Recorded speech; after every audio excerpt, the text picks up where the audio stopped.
সোম, আর কত দেরি করবে? এবার চলো, দেরি হয়ে যাচ্ছে তো। চলো চলো। তুমি তুমি আবার ওর পিছু নিচ্ছ? সোম, সোম, জাহ্নবীকে নিয়ে যেও না প্লিজ। কাম অন বৌদি, তুমি বোধহয় ভুলে গেছো যে প্রেস কনফারেন্সের দিন সোম আমাকে প্রমিস করেছিল যে আজকে মানে কম্পিটিশনের দিন ও আমাকে সাথে করে নিয়ে যাবে। প্রেস কনফারেন্সের দিন তো তুমি গেছো, আজ আবার কিসের জন্য যেতে চাইছো শুনি?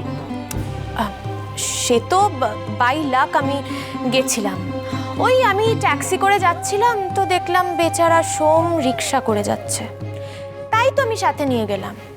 বাই লাক নাকি ইচ্ছে করে সে তো তুমি আর ভগবানই জানে। দিয়া, ছোট ছোটর মতো থাকো, বড়দের সাথে কিভাবে কথা বলতে হয় সেই শিক্ষা পাওনি নাকি? জাহ্নবী, তুমি যদি ছোটর সাথে খারাপভাবে কথা বলো তাহলে তো তাই বলবে। ছোটদের কাছ থেকে সম্মান পেতে গেলে সবার আগে তাদেরকে ভালোবাসতে হয়। সোম, তুমি তুমি দেখতে পাচ্ছ তো সবাই কিভাবে আমাকে অপমান করছে? প্লিজ কিছু বলো। আমি কি তোমার বোনকে একটু শাসনও করতে পারবো না? ওফ, আমার এই ঝামেলাটা না আর ভালো লাগছে না। তুমি তো ঝামেলা নিজে হাতে বাড়িতে নিয়ে এসছো, এখন সহ্য কর। সবাই যখন বারণ করছে তখন যাওয়া দরকার কি আছে? আমি যাব, আমি যখন যাব বলেছি তখন যাব। সোম, সোম, তুমি তো আমাকে প্রমিস করেছিলে বলো যে আজকে কম্পিটিশনে আমাকে নিয়ে যাবে। তুমি তোমার প্রমিস রাখবে না? আরে ঠিক আছে, চলো। জাহ্নবী যদি তোর সাথে যেতে পারে তাহলে আমিও যাব। হ্যাঁ, আমিও যাব। তুমি গিয়ে কি করবি দিদি ভাই? ও যা করছে আমিও তাই করব।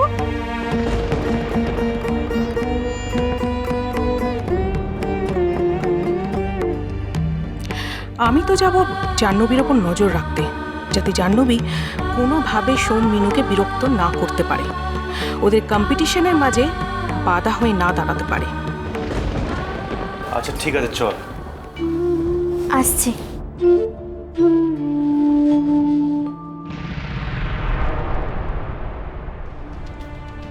আপনারা? আমরা রিমাইন্ডার দিতে এসেছি। আগামী পরশুদিন আপনাদের লোন শোধ করার শেষ তারিখ।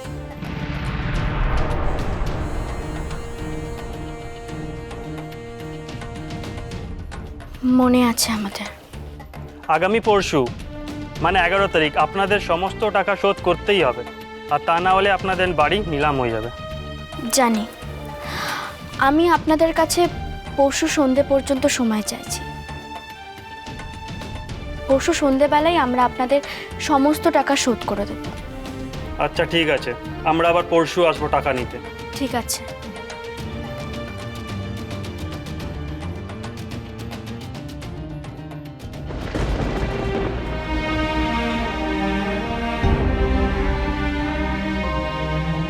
তোমরা কোনো টেনশন করো না, পরশু দিনের মধ্যে ঠিক টাকার ব্যবস্থা হয়ে যাবে।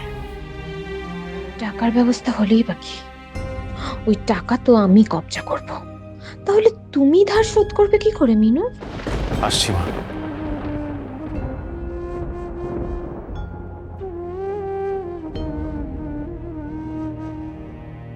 আমার খুব টেনশন হচ্ছে, কি যে হবে। চিন্তা করিস না ছোট, মিনু ঠিক সামলে নেবে। দিদিভাই, সোম কি করে সামলাবে? ও তো হাতের কাজই জানে না, অভিনয়টা পারে না। লোকে কেন বিশ্বাস করবে যে মিনু ওর অ্যাসিস্ট্যান্ট? কামা, আমার ধারণা ওখানকার সব প্রতিযোগীরাই অ্যাসিস্ট্যান্টদের নিয়ে আসবে, কেউ বুঝবে না কিছু। না বুঝলে ভালো তিথি, এখন শুধু রাধা মাধবী ভরসা। আমি তোমার সাথে একলা হতে চাই,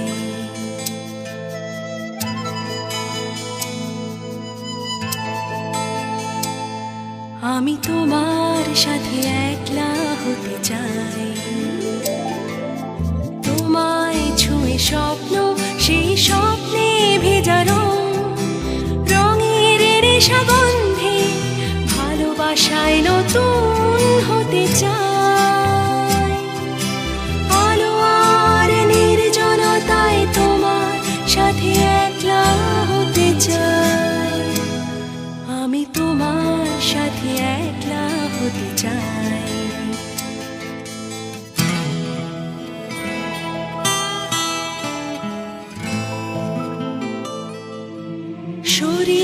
যেন জানলা, সেই জানলা জুড়ে আকাশ।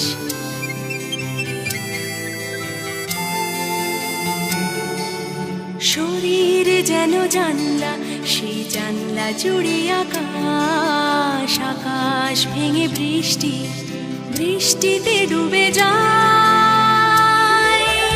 উষ্ণ আবেশে ধন্য শুধু ভালোবাসার জন্য, আমি নিজের কাছে অন্য হতে চাই। আমি তোমায় ছুঁয়ে একলা হতে চাই, তোমার সাথে একলা হতে চাই। তোমায় ছুঁয়ে স্বপ্ন, সেই স্বপ্নে ভেজা রং, রঙের নেশা গন্ধে ভালোবাসায় নতুন হতে চাই। আলো আর নির্জনতায় তোমার সাথে একলা হতে চাই, আমি তোমার সাথে একলা হতে চাই।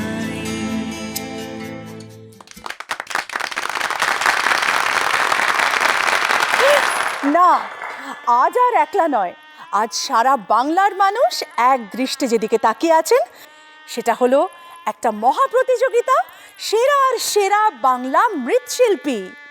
যে প্রতিযোগিতা থেকে বিজয়ীরা জিতে নিতে পারে মোট 1 কোটি টাকার পুরস্কার। সবাই তো জানতে ওয়েট করে আছেন তো, কিন্তু আর প্রতীক্ষা নয়, প্রতিযোগিতায় যাবার আগে আপনাদের সঙ্গে আলাপ করিয়ে দিই আমাদের বিচারক মণ্ডলীর সঙ্গে। প্রথমেই যার সঙ্গে আলাপ করিয়ে দেব আমাদের প্রথম বিচারক, তিনি আর কেউ নন, স্বনামধন্য মৃৎশিল্পী স্বর্গীয় শ্রী মোহনবাসী রুদ্রপালের সুযোগ্য পুত্র, বাংলার গৌরব শ্রী সনাতন রুদ্রপাল মহাশয়। আমি ওনাকে মঞ্চে ডেকে নিচ্ছি, আপনি আমাদের মঞ্চে চলে আসুন। মঞ্চে আমাদের প্রথম বিচারক। নমস্কার। আজকের এই শহরে বিভিন্ন জায়গায় নানা রকম প্রতিযোগিতা হচ্ছে। বর্তমানে যারা প্রতিমা তৈরি করে সেই সমস্ত শিল্পীদের নিয়ে বিরাট একটা গুঞ্জন আলোচনা হচ্ছে। এই আলোচনার মধ্যে দেখা যাচ্ছে কে বড় কে ছোট তারই প্রতিযোগিতা। এই প্রতিযোগিতায় যারা অংশগ্রহণ করেছে তাদেরকে আমি আমার শ্রদ্ধা জানাচ্ছি। তারা যাতে আরও বড় হোক, আরও বড় হয়ে লড়ে এবং লড়ার পিছনে তাদের পুরোনো দিনকে সঙ্গে রেখে যেন আবার নতুনত্বের সৃষ্টি তৈরি করে, সেইভাবে তারা যেন লড়ে যায় এবং তাদের আমি পূর্ণ সমর্থন জানাচ্ছি আমার পক্ষ থেকে। এই প্রতিযোগিতা 3 দিন ধরে চলবে। আজকে প্রথম দিন, আমি আজকে প্রথম দিন উপস্থিত হয়েছি, আমার খুব ভালো লাগছে, কিন্তু বাকি 2 দিন আমি আসতে পারবো কিনা ঠিক বলতে পারছি না, তবে চেষ্টা করব আমি এখানে আসার জন্য। নমস্কার। আমাদের দ্বিতীয় বিচারক অত্যন্ত জনপ্রিয় মুখ, তার সম্বন্ধে নতুন করে কিচ্ছু বলার নেই, ঘরে ঘরে তার মুখ পরিচিত। তিনি আর কেউ নন, জনপ্রিয় শিল্পী, অভিনেত্রী, লেখিকা, কাহিনীকার, চিত্রনাট্যকার শ্রীমতী সুদীপা চট্টোপাধ্যায়।